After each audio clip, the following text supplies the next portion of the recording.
So I've been asked to talk about Ayn Rand's novel, We the Living. We're publishing it, as you can see, in Hebrew, it's exciting to see as Ayn Rand's books come out in print in Hebrew.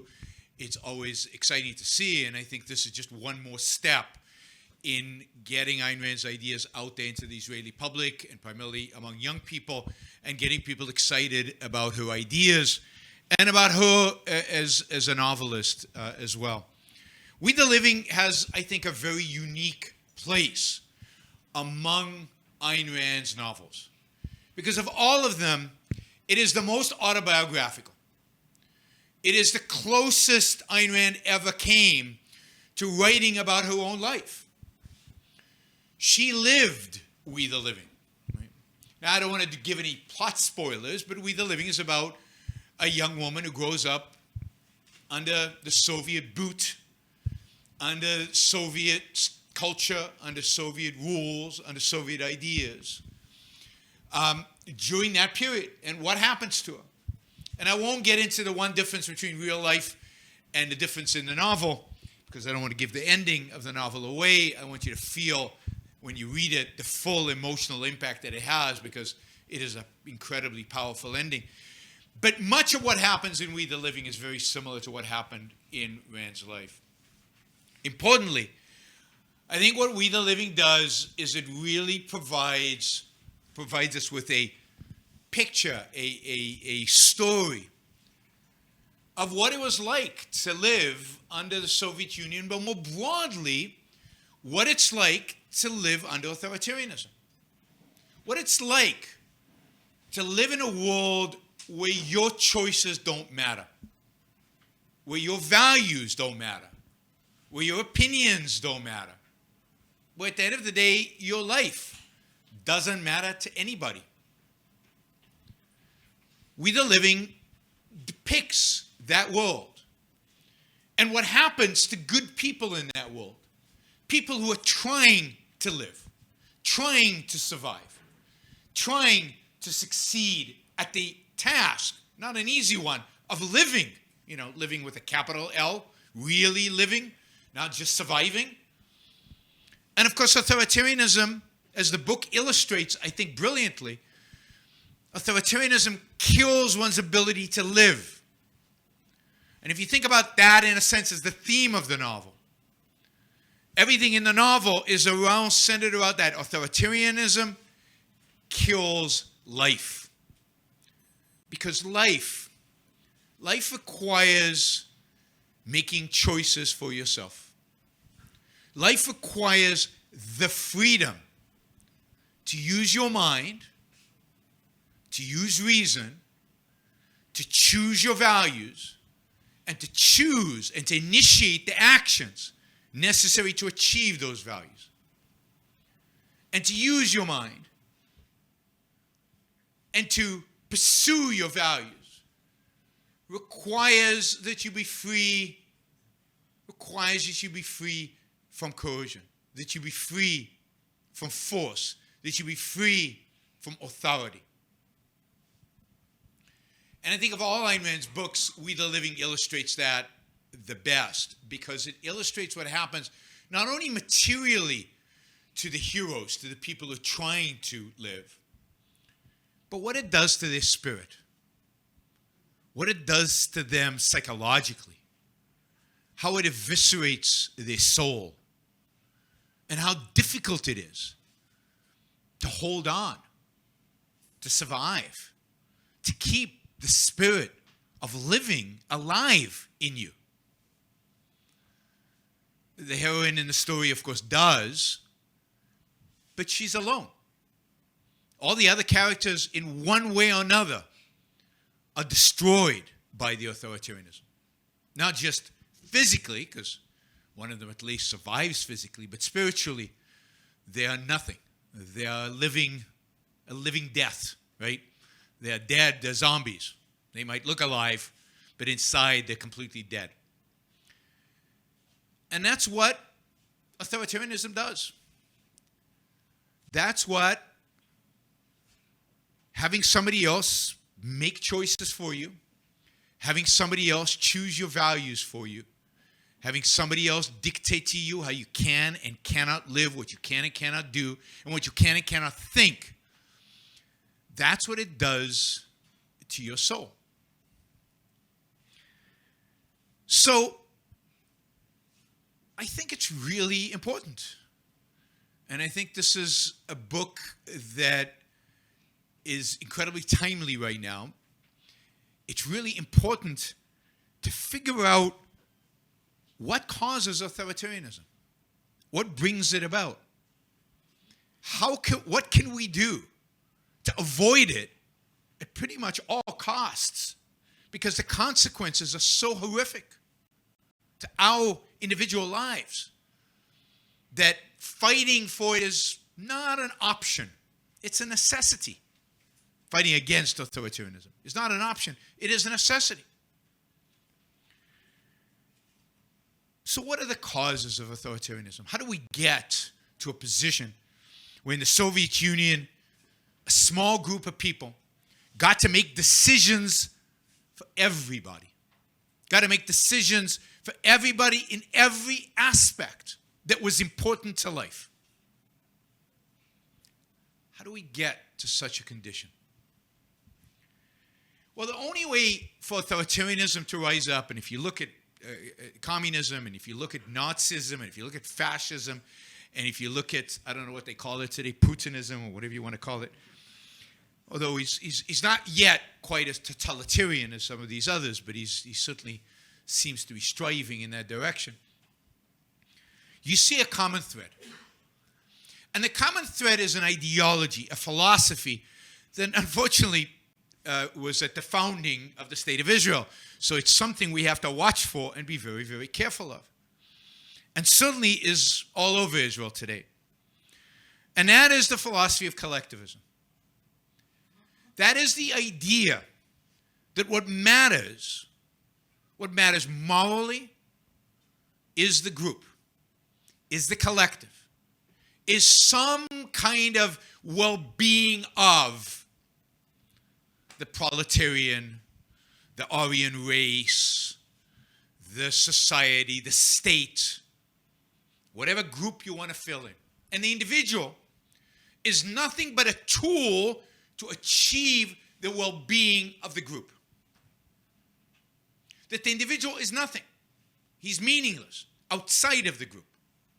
And indeed, his life should be and can be sacrificed for the group. Now, this is an idea that permeates the world. It's around us everywhere. And it really is an idea that dominates human history for the last, since civilization started, 5,000 years. There have been very few periods in history where that idea was not the dominant idea. Individuals didn't matter. They didn't matter in ancient times. Who did your life belong to? Some group, some tribe, some collective, some country, some God. It certainly didn't belong to you.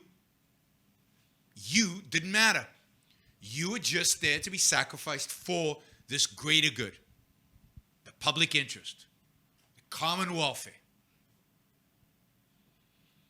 Tribalism has dominated the human experience for the last 5,000 years, and before that, but before that doesn't really matter. It's very rare that we recognize the value of an individual mind, the value of an individual life, as the essence of morality and the essence of our politics. Maybe some individuals in Greece, maybe some individuals in Rome, but beyond that, Western history, the individual matters little. Until the Renaissance and then the Enlightenment in Western history.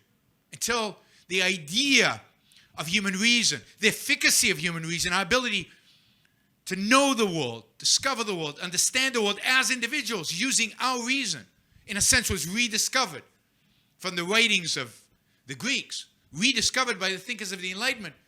And suddenly you get a shift, a change, a dramatic change in everything, in every aspect of life.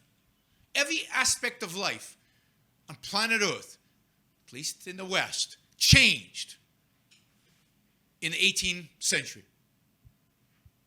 We got political freedom. We got individual liberties. Hey, you got to choose who to marry.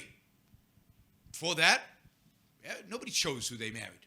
It was all arranged marriages. You got to choose what profession you got to do, right? What did you do before that? What profession did you have in the 15th, 16th, 17th centuries? Whatever your father did. And if you're a woman, you had no profession. Nobody. There were no women who had professions. And suddenly, because we started looking at people as individuals with minds who could think for themselves and take care of themselves, the world opened up. If I can think for myself, I want to choose my profession. If I can think for myself, I want to choose my wife. If I can think for myself, I want to choose my political leaders. If I can think for myself, leave me alone. Protect me. Help me protect my rights. But otherwise, leave me alone. And that's America. And that's the West since that period. But the struggle between that, which I believe is the core of Western civilization, it's the core of what it means to be civilized, that has had to struggle against the forces of collectivism. The forces of collectivism have constantly pushed back against it from the beginning. Kant and Hegel and Schopenhauer and Marx and all of them were forces of collectivism, fighting against the Enlightenment, fighting against individual liberty, fighting against the sanctity of the individual. And they manifested themselves in communism, in socialism, in Nazism, in fascism, in all of these ideas. All these ideas to place the group. And why does collectivism have to be authoritarian? In one way or another, it has to be. Why? Because the fact is, there's no such thing as the common good. What's good for the Aryan people? I don't know. And the fact is, no particular Aryan knows. So what do they need?